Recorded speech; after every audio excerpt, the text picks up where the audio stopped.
우린 교회는 인사를 참 잘하시는 교회 같습니다.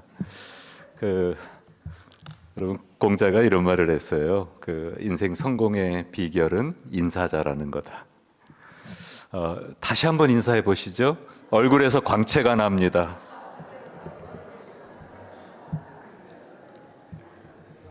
예, 이번 부흥의 주제가 얼굴의 광채입니다.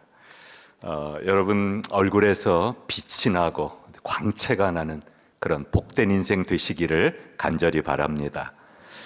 여러분, 또 참석하지 못한 분들을 위해서 아주 짧게 제목만 말씀드리겠습니다. 어떻게 하면 얼굴에 광채가 나는가? 하나님 만나면 광채 납니다. 하나님 말씀에 은혜 받으면 광채가 납니다. 이게 모세의 얼굴에 광채가 난 비결입니다. 두 번째, 하나님이 내 편이시라는 것을 믿으면 광채가 납니다. 세상에 누군가라도 내 편이 되어주는 사람이 있으면 얼굴이 밝습니다. 환합니다. 하나님이 내 편이시다. 여러분, 그거 믿으면 얼굴이 빛날 줄로 믿습니다. 또 하나가 오늘 본문인데요, 여러분, 위로를 받으면 참 힘이 납니다. 누군가에게 위로를 받고 거기서 힘을 얻으면 얼굴에 빛이 납니다. 오늘 하나님이 우리를 그렇게 위로해 주실 줄로 믿습니다. 그러면 우리의 얼굴이 분명히 빛날 것입니다. 우리 김기한 권사님, 제가 여기서 뵙게 돼서 얼마나 또 반가운지 모릅니다. 우리 김영대 장로님 소천하시기 전에 제가 이 지역에 방문했다가 그 얘기를 듣고 신방을 간 적이 있습니다. 그래서 병상에 누워 계시는 장로님을 뵙고 거기서 기도 같이 드리고, 그리고 제가 덴버로 떠났었는데 그때는 이제 다른 교회를 다니시고 계실 때였습니다. 그런데 오늘 다시 여기를 나오실 것 같다는 그 말씀을 제가 와서 들으니까 얼마나 마음이 흐뭇한지 모릅니다. 그리고 참 신기한 것은요, 제가 김영대 장로님을 기억할 수 있도록 그 후에 저희 교회에 김영대라는 사람이 왔습니다. 이름이 똑같습니다. 제가 그래서 그 사람은 젊은 사람이에요. 아직 결혼하지 않은 젊은 사람인데 이름이 너무 똑같아가지고 제가 그 젊은 청년이 왔을 때 똑같이 얘기를 했습니다. 제가 너무나 잘 아는 장로님 이름하고 똑같다고. 그러니까 그 청년을 볼 때마다 우리 김영대 장로님 생각이 제가 많이 납니다. 여러분, 교회 음악의 최고 작품을 뭐라고 생각하십니까? 메시아입니다. 메시아. 전 세계 수많은 교회들이 성탄절이 되면 이 메시아를 연주합니다. 그리고 합창을 합니다. 여러분, 핸델의 메시아 가운데 기억나는 작품이 뭡니까? 할렐루야죠. 할렐루야. 우리는 그것만 기억합니다. 대부분 할렐루야. 이것은 성탄절마다 규모가 어느 정도 된 교회의 성가대들은 대부분 할렐루야를 많이 연주를 합니다. 그런데 이 메시아라는 작품은 전체가 쉬운 세 곡으로 되어 있습니다. 그 가운데 42번째 곡, 이것이 바로 할렐루야입니다. 50대 중반에 핸델은 인생에 큰 위기를 맞게 됩니다. 음악적인 영감이 떨어지게 됩니다. 작품을 만들어낼 수 없었습니다. 작품을 만들어낸다고 해도 사람들이 거의 관심을 기울이지 않았습니다.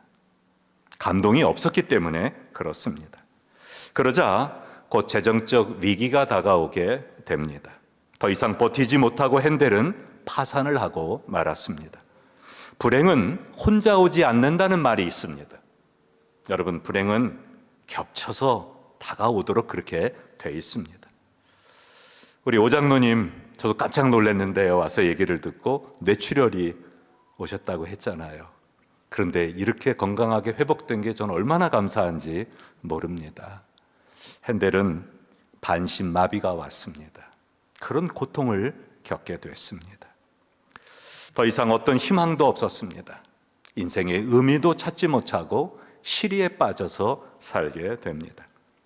그때 오랜 친구인 이 제넨스라고 하는 친구가 그를 찾아오게 됩니다. 제넨스는 이 오라토리오 대본을 쓰던 작가였습니다. 오라토리오라는 말을 여러분 들어보셨을 것입니다. 이 메시아가 바로 이 오라토리오 작품입니다. 이 오라토리오라는 말은 종교적 극음악, 이것을 오라토리오라고 그렇게 말을 합니다.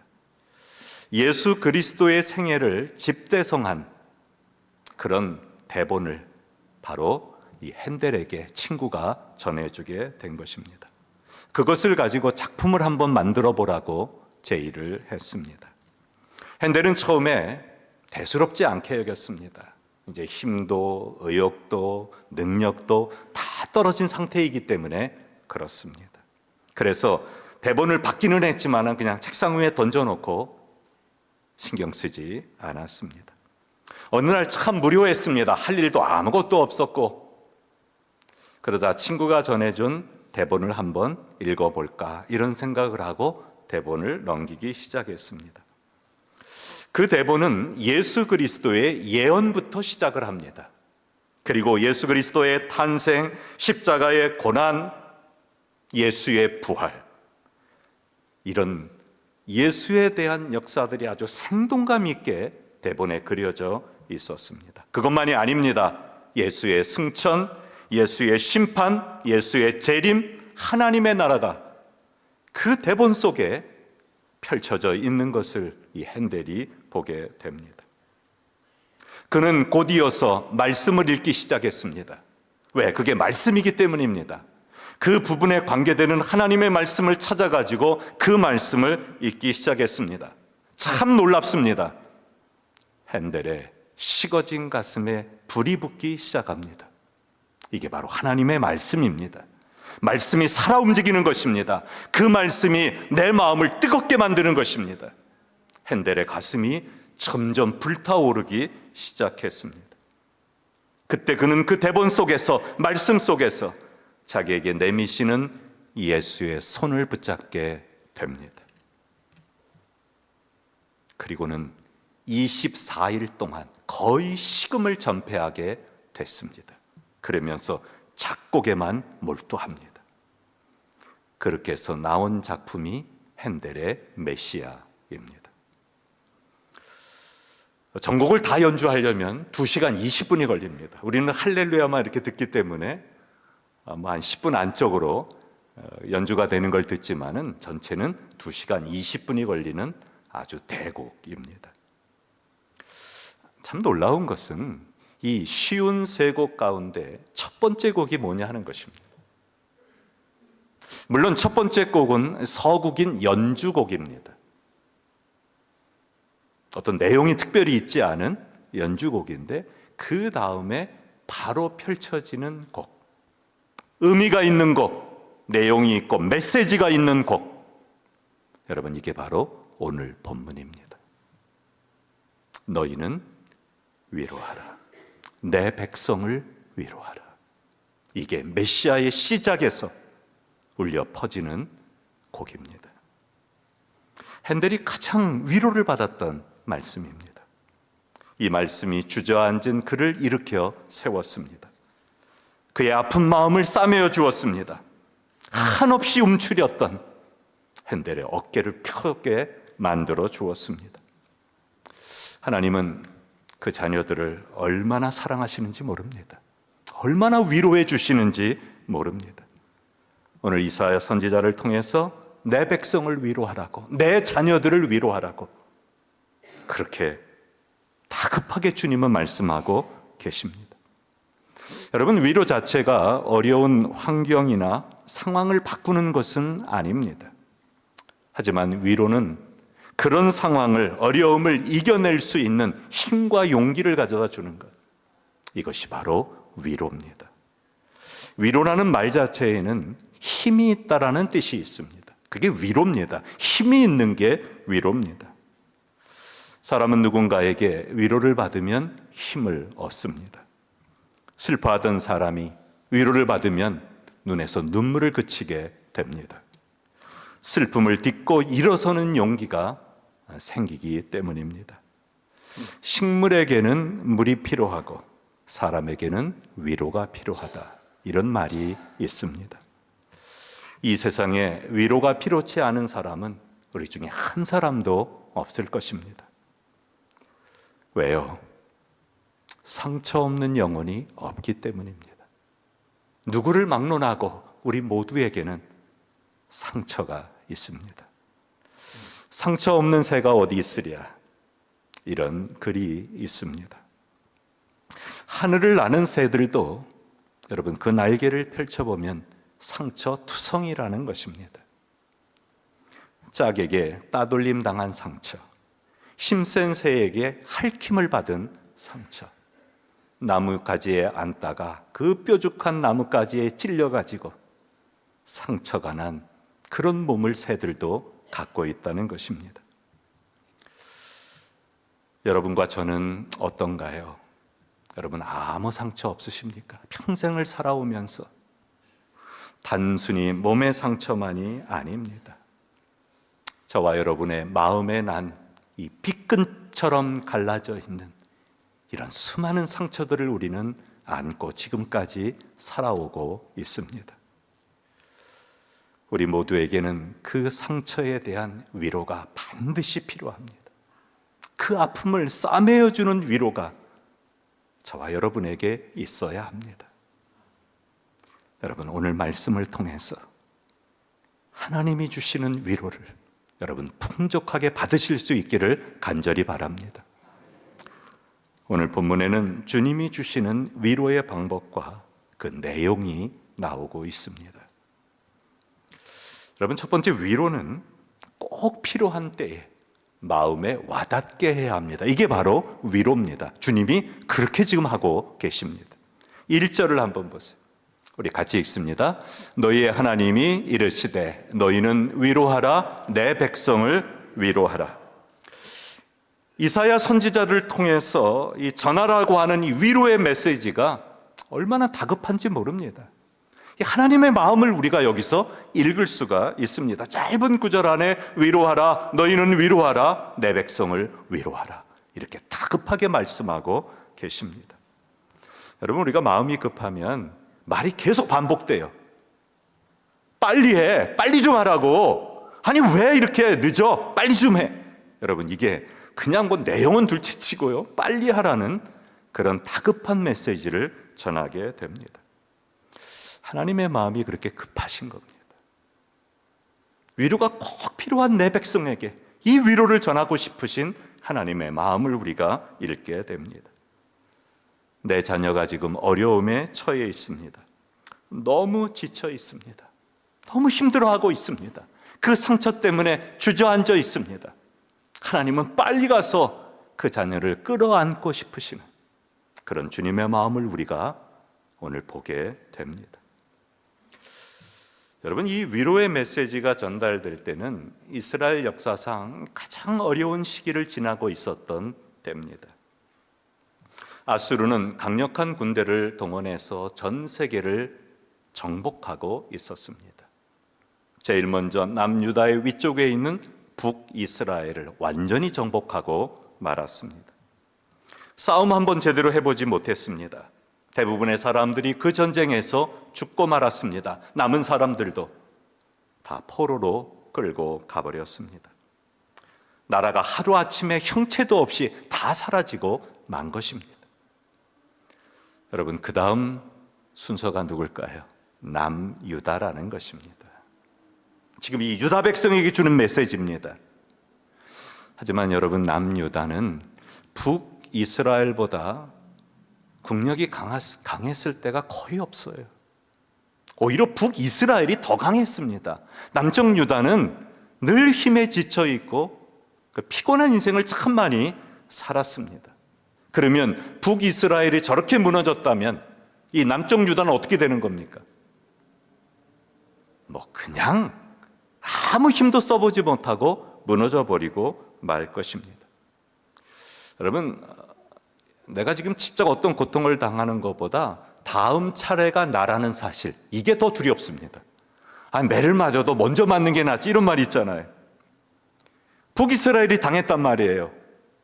그 다음은 나예요. 여러분, 이것처럼 가슴을 조마조마하게 만들고 불안하게 만드는 것이 없습니다. 아니나 다를까 아수르는 18만 5천 명의 대군을 이끌고 남쪽 유다를 침공해 들어왔습니다. 모든 지역들을 다 점령했습니다. 완전 축풍낙엽입니다. 싸움 한 번 못 해봤습니다. 대부분의 이스라엘 백성들이 예루살렘에 숨어 들어갔습니다. 예루살렘 성만 남아 있었습니다. 아수르 군대는 그곳을 겹겹이 포위하고 말았습니다. 가만히 앉아서 죽을 날을 기다릴 수밖에 없는 그런 상황이었습니다. 더 이상 싸울 힘도 없었고 버틸 힘도 없었습니다. 그때 하나님의 특별한 기적이 나타납니다. 18만 5천 명의 아수르 군대가 자기들끼리 싸우다가 서로 다 죽이고 남은 몇 사람만 고국으로 돌아가게 됐습니다. 일단 급한 불을 끈 것입니다. 한숨 돌렸습니다. 그렇다고 평화 찾아온 것 아닙니다. 아수르는 포기하지 않았습니다. 언제라도 더 큰 군대를 이끌고 남쪽 유다를 쳐들어오려고 했습니다. 설상가상으로 이 전쟁을 막아냈던 히스기야 왕이 죽을 병이 들었습니다. 그것도 39살의 젊은 나이에 말입니다. 나라를 절대적인 위기에서 구한 왕입니다. 백성들의 유일한 소망, 유일한 희망, 바로 히스기야였습니다. 그가 없는 유다, 희망이 없었습니다. 백성들의 가슴이 철렁 가라앉게 된 것입니다. 물론 그때도 하나님의 기적과 같은 역사가 또 일어납니다. 죽을 병에서 15년 생명을 히스기야가 연장받은 것입니다. 그렇다고 어려움이 끝난 것이 아닙니다. 불행은 혼자 오지 않습니다. 바벨론이 아수르를 정복하고 세계의 주인이 돼버린 겁니다. 세계의 정세가 지각 변동이 일어났습니다. 바벨론의 늘 마지막 목표 애굽입니다. 남쪽 유다 저 밑에 있는 애굽입니다. 그 애굽을 손에 넣으려면 남쪽 유다를 점령해야 합니다. 이게 바벨론이 세웠던 계획들입니다. 유다는 단 하루도 편할 날이 없었습니다. 정말 위로가 필요한 때입니다. 백성들의 눈에서는 눈물이 그렁그렁했습니다. 누가 옆에서 손길만 스쳐도 눈물이 주르륵 흘러내리는 이런 안타까운 상황이 이스라엘 백성들의 마음이었습니다. 여러분, 그때 이사야 선지자를 통해서 주시는 위로의 메시지가 너희는 위로해라. 내 백성을 위로해라. 힘들어하는 이스라엘 백성들을 하나님께서 꼭 품어주시는 그런 위로의 메시지입니다. 여러분, 지금은 손주, 손녀를 보실 수도 있고 예전에 아이들을 키울 때 아이들이 아주 서럽게 울 때가 있죠. 뭔가가 필요해가지고 서럽게 막 웁니다. 그때 여러분, 엄마가 그 아이에게 해주는 말 기억나십니까? 여기는 엄마들이 대부분 하신 거예요. 기억나십니까? 두 가지 말을 합니다. 그래 그래 우리 아가 그래 그래. 이게 첫 번째 마디예요. 두 번째가 알아 괜찮아 그거야. 알아 그래 우리 아가 알아. 뭘 안다는 거죠? 네 피로를 안다는 거죠. 네 아픔을 안다는 거죠. 네가 왜 우는지 엄마는 다 안다는 거죠. 그리고 그거 엄마는 다 채워줄 수 있어. 여러분, 아이들이 이렇게 성장하는 것입니다. 이렇게 자라는 것입니다. 엄마가 있어서 늘 위로해주고 늘 힘이 되어주고 내 피로를 채워주는 이런 아이들이 성장해서 정서적으로 안정되고 남을 도와주면서 그런 인생을 살아가는 것입니다. 오늘 하나님이 바로 그렇게 하십니다. 우리를 품어주시면서 그래 이게 내 백성이라는 뜻입니다. 그래 아가, 알아. 이게 바로 위로하라는 메시지입니다. 주님이 우리의 아픈 마음 다 아시고 우리의 피로를 다 아실 줄로 믿습니다. 위로가 꼭 필요한 때가 있습니다. 그때를 놓쳐서는 안 됩니다. 위로의 말 한마디가 천냥보다도 귀할 때가 있습니다.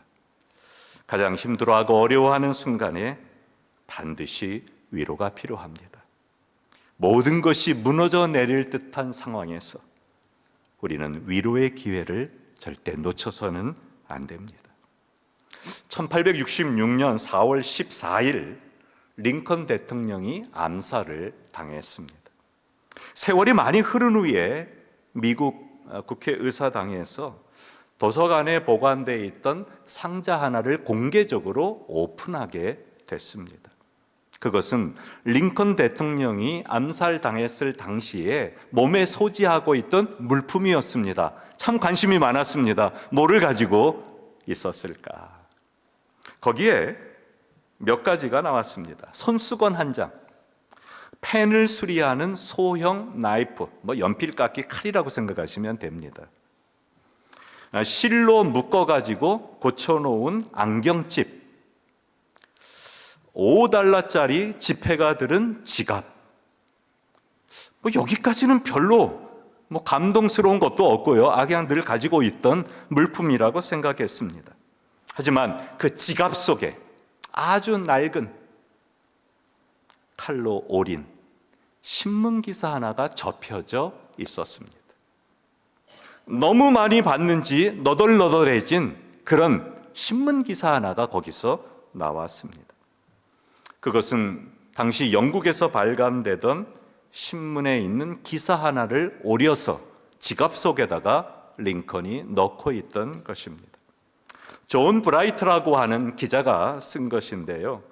그 기사 제목이 이렇습니다. 역사상 가장 위대한 인물 가운데 한 분. 역사상 가장 위대한 사람. 링컨을 이 영국 신문의 기자가 이렇게 생각하고 있었던 것입니다.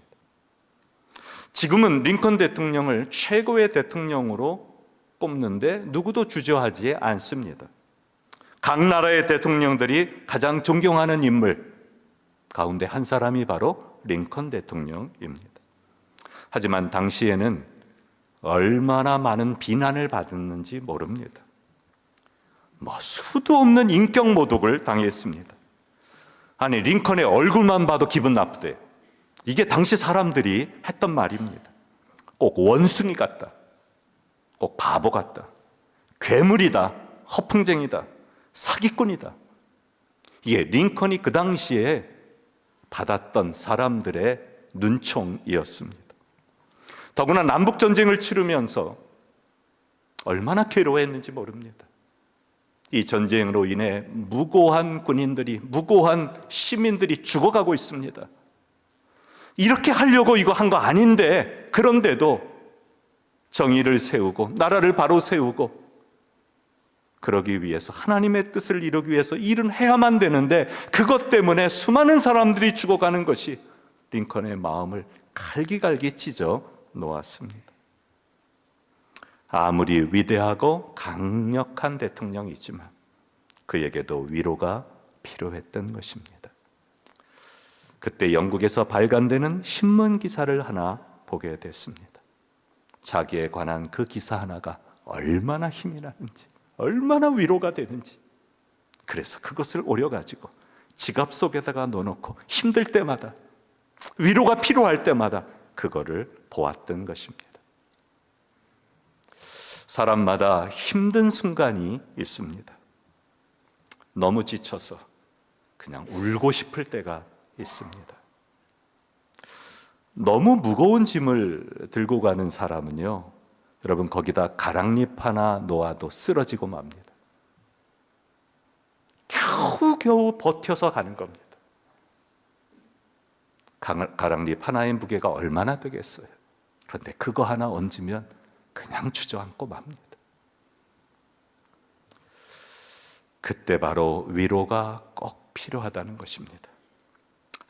아무것도 따지지 마세요. 우리는 자꾸 따지려고 해요. 자꾸 물으려고 해요. 묻지 마세요. 힘들어하는 사람에게 묻는 것조차 힘들다는 사실입니다. 대답하기조차도 힘들 때가 있습니다. 잘못한 것 지적하지 마세요. 우리는 자꾸 뭔가를 지적하려고 해요. 이거 이래서 이런 거고 저거 저래서 저런 거고. 그거 모르는 거 아닙니다. 다 아는데도 너무 힘들 때가 있다는 것이죠. 여러분, 주님이 힘들어하는 자들을 어떻게 하셨는지 보세요. 여러분, 너무나 잘 아는 말씀이에요. 마태복음 11장 28절. 우리 같이 읽습니다. 수고하고 무거운 짐진 자들아, 다 내게로 오라. 내가 너희를 쉬게 하리라. 여러분 보세요. 참 놀라운 말씀은요, 수고하고 무거운 짐진 자들아. 주님이 무슨 짐인지 따지셨습니까? 너 그렇게 왜 이렇게 무거운 짐을 지고 있어? 왜 너 혼자 짐을 져? 딴 사람 같이 좀 지지. 여러분, 우리가 늘 하는 말이에요. 왜 혼자 해? 좀 같이 좀 하면 되지. 그리고 힘들다고 그래? 여러분, 그러지 못할 상황이 있잖아요. 같이 하지 못할 여건이 있잖아요. 나는 뭐 혼자 지고 싶어서 지금 지고 있나요? 상황이 그런데, 여건이 그런데 우리가 자꾸 그거를 따진단 말입니다. 그 짐이 무엇인지 확인도 안 하십니다. 또 그 안에 뭐 들어있어? 뭐 이렇게 무겁다고 그래? 이러시지 않습니다. 그냥 무거운 짐진 사람은 다 내게로 오라. 그게 무슨 짐이든, 왜 내가 그런 짐을 졌든 상관하지 말고 다 내게로 오라. 내가 너희를 쉬게 하리라. 내가 그 짐을 대신 져주겠다. 여러분, 이게 위로입니다. 그냥 그 짐을 대신 져주는 거예요. 그게 뭔지 따지지 말고, 확인하지 말고, 알려고 하지 말고, 그걸 그냥 덜어주는 거예요. 여러분, 그게 진정한 위로가 우리에게 되는 것입니다. 위로의 방법이 또 하나가 있습니다. 2절 한번 보세요. 2절 앞부분만 같이 읽죠. 너희는 예루살렘에 마음에 닿도록 말하며, 이렇게 돼 있어요.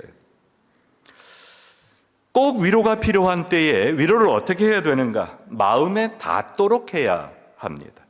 여러분, 이 마음에 닿도록이 예전 성경, 개역 성경, 그 개역 성경에는 정다히, 너희는 예루살렘에게 정다히 말하며, 이렇게 번역이 되어 있습니다. 이 정다히라는 말은 가슴에 닿도록, 눈물이 나도록, 그렇게 말하는 게 위로라는 뜻입니다. 형식적인 위로, 마음에 없는 위로, 그것은 우리가 안 하는 것이 좋습니다. 마음에 와닿지 않는 위로는 위로가 아니기 때문입니다. 여러분, 평생에 기억나는 위로가 계십니까? 저희 교회에도 어른들이 많습니다. 오늘도 또 소천하신 분에게 광고를 들었는데요. 저도 1년에 6, 7번 정도 장례를 집전하고 있습니다. 근데 그 중에 제가 정말 기억에 남는 한 권사님이 계세요. 한 7, 8년 전인 것 같습니다. 그 당시 84세셨는데 체구가 조금 하셨어요. 그리고 늘 예배요 앞자리에 와서 참 은혜를 사모하면서 아주 곱고 깨끗하게 나이가 드신 바로 그런 권사님이셨습니다. 그런데 제가 그 당시에 한 이제 10년 정도 그 교회에서 목회를 하고 있을 때입니다. 근데 그분에 대해서 아는 게 하나도 없어요.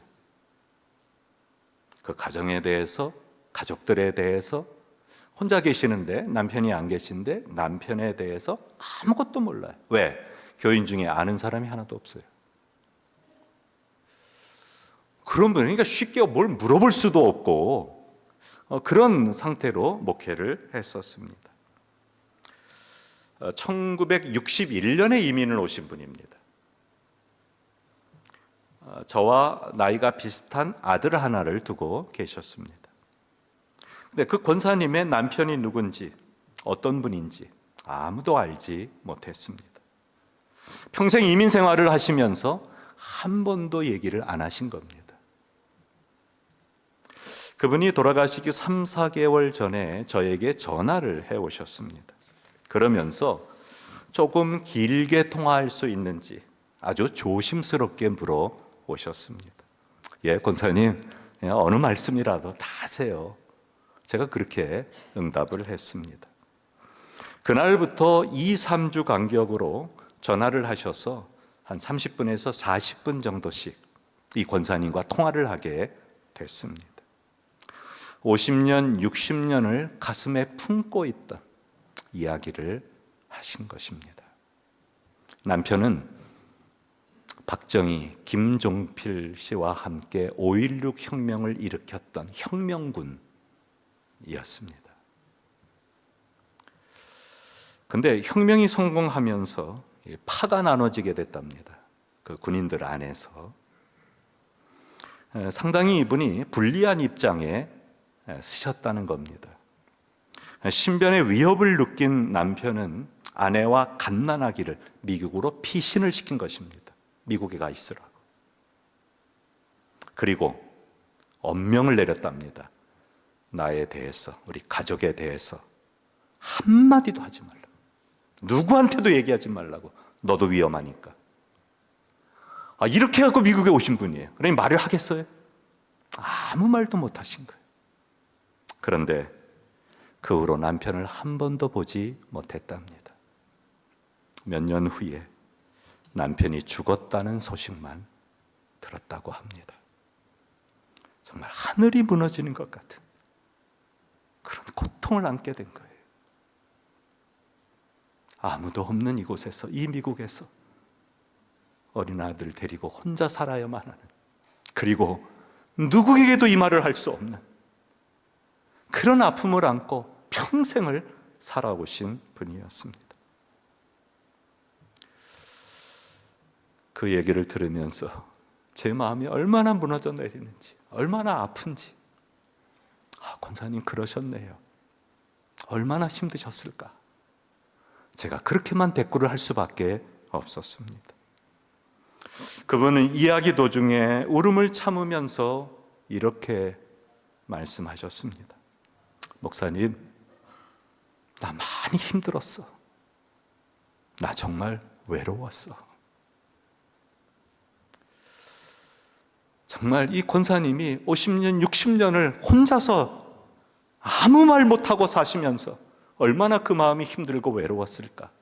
이런 생각이 저에게 났습니다. 그러시다가 권사님은 몸져 누우셨습니다. 그리고 2주를 딱 교회 못 나오시고 소천하셨습니다. 제가 권사님이 돌아가시기 하루 전날 집에서 소천하셨는데요. 집에를 찾아갔습니다. 그때 권사님은 참 해맑은 얼굴로, 몸은 많이 아프시고 노쇠하시고 곧 소천하실 직전이었음에도 불구하고 얼굴이 참 해맑았습니다. 그리고는 제 손을 꼭 잡으셨습니다. 제가 권사님은 마지막으로 저에게 남기셨던 말을 제가 지금도 잊지를 못합니다. 목사님, 고마웠어. 내 얘기 들어줘서. 이제는 홀가분해. 제가 막 눈물이 나는 거예요. 평생에 가졌던 그 아픔, 그 외로움, 그거를 털어내시고 하나님 나라로 가시는 그 모습이 너무 아름다워 보였고, 그리고 저에게도 그게 얼마나 위로가 되는지, 제가 목회하면서 이렇게 보내드릴 수 있는 것도 참 복이구나, 이런 생각을 제가 했습니다. 여러분, 우리는 참 위로를 하되 가슴에 와 닿도록 정다히 마음이 따뜻해지도록 이런 위로를 주고받을 수 있어야 합니다. 여러분, 그게 우리가 이 땅을 살아가는 데 있어서 큰 힘이 되기 때문에 그렇습니다. 오늘 하나님께서 우리를 그렇게 위로해 주십니다. 여러분을 붙잡고 움츠러진 어깨를 싸매시면서 그래, 알아. 내가 다 알아. 여러분, 이런 하나님의 위로가 여러분에게 있으시기를 간절히 바랍니다. 두 번째, 위로의 내용은 모든 일이 잘 될 것이고 이미 모든 대가 다 치렀다. 이게 주님의 위로 내용입니다. 모든 것 끝났다. 모든 것 잘 될 거다. 그리고 너희가 받을 모든 대가는 이미 다 치러졌다. 2절 한번 다시 보세요. 2절 우리 같이 읽습니다. 너희는 예루살렘에 마음에 닿도록 말하며 그 죄악이 사함을 받았느니라. 그의 모든 죄로 말미암아 여호와의 손에서 벌을 배나 받았느니라 할지니라 하시니라. 어떤 위로가 사람들에게 가장 좋은 위로가 될까요? 여러분, 어떤 말을 들으면 가장 위로가 되던가요? 여러분, 5가지 위로가 되는 말이 있습니다. 인사 잘 하시니까 옆에 분하고 또 한번 인사해 보세요. 필요한 거 있으면 말해. 옆에 분들에게 필요한 거 있으면 말해. 여러분, 참 위로되는 말이에요. 필요한 거 있으면 말해. 다 해주겠다는 말이거든요. 힘들고 어려울 때 우리에게 찾아오는 위기가 하나 있습니다. 외로워지는 것입니다. 이게 힘들 때 느껴지는 우리의 감정입니다. 마치 온 세상에 나 혼자인 것 같은 이런 느낌이 들 때가 있습니다. 세상에 혼자라는 이 외로움은 우리의 삶을 더 힘들게 만들어 갑니다. 그때 혼자가 아니라는 말, 이게 진정한 위로가 되는 것입니다. 필요한 일이 있으면 말해.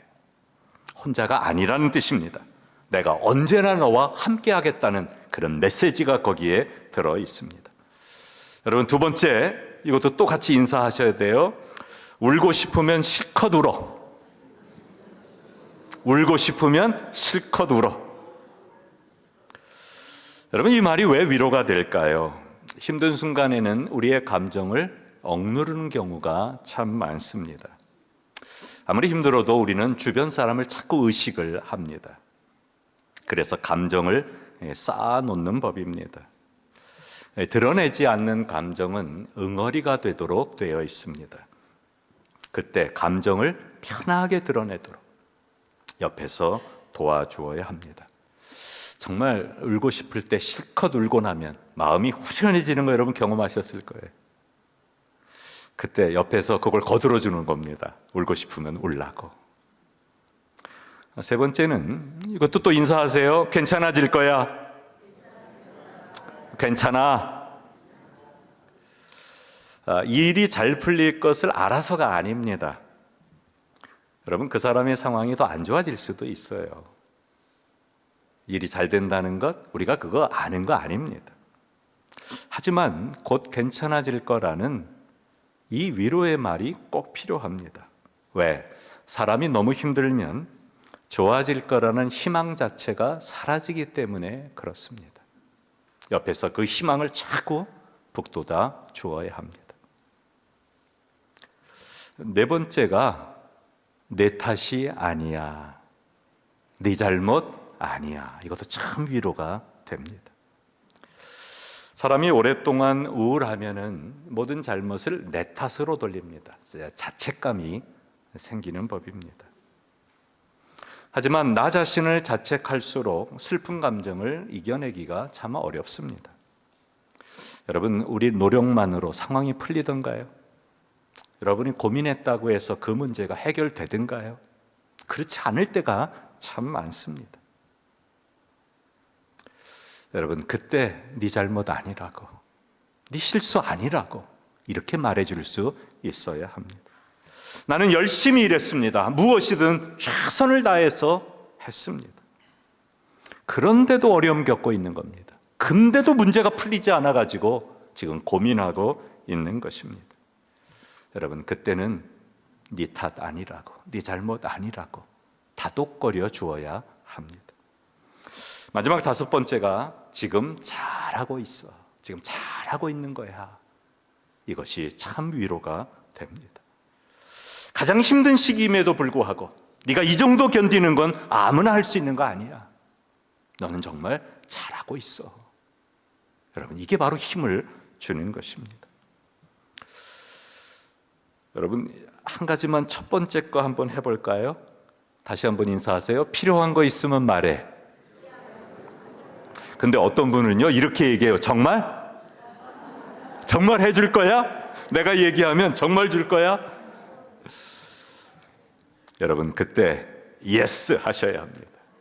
그러면 정말 힘이 납니다. 오늘 하나님의 위로가 어떤 위로일까요? 그 노역의 때가 끝났다. 그 노역의 때가 끝났다. 이렇게 말씀하십니다.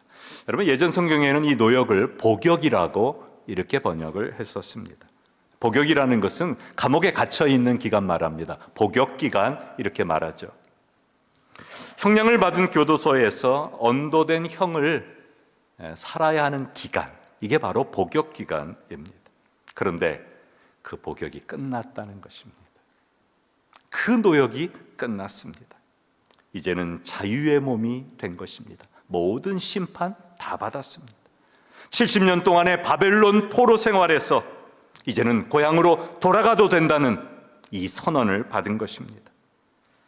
400년 동안의 애굽의 노예 생활에서 이제 모든 노역의 때가 끝났다고 하나님이 선언하십니다. 젖과 꿀이 흐르는 가나안 땅 갈 수 있다는 것입니다. 모든 죄가 용서받았습니다. 모든 대가를 다 치렀습니다. 여러분, 그것도 표현을 잘 보세요. 그의 모든 죄로 말미암아 여호와의 손에서 벌을 얼마나 받았어요? 배나 받았어요. 10년을 언도받았는데 20년 살았단 말입니다. 그러면 완전히 끝났다는 뜻입니다. 더 이상 남아있는 것이 하나도 없다는 뜻입니다. 이제는 모든 대가, 여러분이 잘못한 거, 여러분이 아픈 거, 여러분이 힘든 거, 이거 다 끝났다는 뜻입니다. 여러분, 이런 선언이죠. You are free. 너는 이제 자유야. 여러분, 이것을 분명히 외치라고, 이제 모든 것을 다 치렀다고 이렇게 지금 이사야를 통해서 하나님이 말씀하십니다. 오늘 여러분을 억누르고 있는 모든 질병에서 자유하시기 바랍니다. 이게 바로 하나님의 선언입니다. 나는 너희를 치료하는 여호와니라 이렇게 말씀합니다. 도무지 풀리지 않는 인생 문제에서 자유하시기 바랍니다. 나를 기가 막힐 웅덩이와 수렁에서 끌어올리시고, 깊은 웅덩이와 수렁에서 우리를 끌어올리시는 분이 바로 하나님이십니다. 답답하고 억울한 감정에서 자유를 누리시기 바랍니다. 내 짐을 여호와께 맡기라. 그가 너를 붙드시고 의인의 요동함을 영원히 허락하지 아니하시리라. 우리의 모든 짐을 주님 앞에 맡기라고 말씀하십니다. 그 짐을 질 만한 모든 근거, 대가 다 치렀다는 것입니다. 이제 you are free. 너는 이제 자유의 몸이야. 이게 바로 주님의 선언입니다. 미래에 대한 두려움으로부터 여러분 자유하시기 바랍니다. 넌 두려워하지 말라. 내가 너를 구속하였고 내가 너를 지명하여 불렀나니 너는 내 것이라. 우리는 주님의 것이 됐습니다. 주님의 소유가 됐습니다. 세상이 절대 우리를 해치도록 그냥 두지 않으실 것입니다. 여러분이 모든 염려와 근심으로부터도 자유하십시오. 아무것도 염려하지 말고 다만 모든 일에 기도와 간구로 너희 구할 것을 감사함으로 하나님께 아뢰라. 그리하면 모든 지각에 뛰어난 하나님의 평강이 그리스도 예수 안에서 너희 마음과 생각을 지키시리라. 여러분 믿습니까? 여러분, 모든 염려와 근심에서 자유라라고 오늘 하나님이 선언하십니다. 여러분 그걸 아멘으로 받아들이신다면 우리에게는 하나님이 주시는 엄청난 위로가 쌓일 것입니다. 그리고 하나님의 말씀은 변함이 없습니다. 영원토록 그것을 지키시는 분이십니다. 오늘 이 하나님의 위로를 저와 여러분의 삶 속에, 여러분의 인생 속에, 여러분의 신체 속에, 여러분의 가족 속에 풍족하게 받으시는 그런 위로의 날이 되시기를 간절히 축원을 드립니다. 우리 기도하겠습니다. 하나님 아버지, 우리는 정말 위로가 필요할 때가 있습니다. 너무 힘들고 지쳐 우리의 마음의 상처 때문에 혼자 힘들어하고 혼자 아파하고 혼자 눈물을 흘릴 때가 있습니다. 그때 오늘 하나님께서 우리의 어깨를 감싸시면서 너희는 위로하라, 내 백성을 위로하라, 우리에게 위로의 메시지를 주시는 것 감사드립니다. 주님이 주시는 위로를 이 시간 우리가 풍족히 받고 그 위로의 힘으로 험한 세상, 아픈 세상 힘차게 나갈 수 있는 우리 교회 모든 교우들 되도록 축복하여 주시옵소서. 예수님의 이름으로 기도드리옵나이다. 아멘.